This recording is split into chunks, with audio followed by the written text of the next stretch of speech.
もう一度ドアを開けるまで乗るまで生き延びただけのような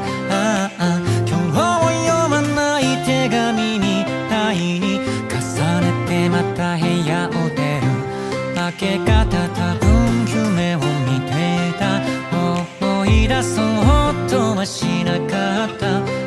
懐かしさが足跡みたいに証拠として残ってたから踊り誰かの落とした約束がまた枯れてくこの街は居場所隠してる仲間外れたちの行列並んだままで待つことまで僕は僕をどう救える飾ら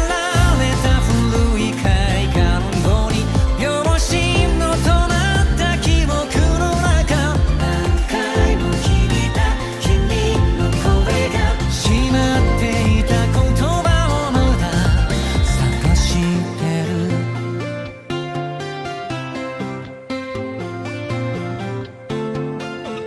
ビルボードのレッグの隙間に小さな点滅を見送ったここにいると教えるみたいに遠くなって消えてた不意をつかれて思い出す些細な偶然だけ鍵にしてどこかに託者に聞いただとか匂いがしたその程度で臆病でずるいから忘れたふりをしなきゃ逃げ出しそうでたとえば未来変えられるような愛された力じゃなくていい君のいない世界の中で息をする理由に答えたい僕の残ったひとかけら時計にも消せなかったもの枯れたのを振り絞って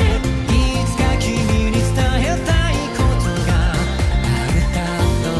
うそれっぽいセリフでごまかした必要に応じて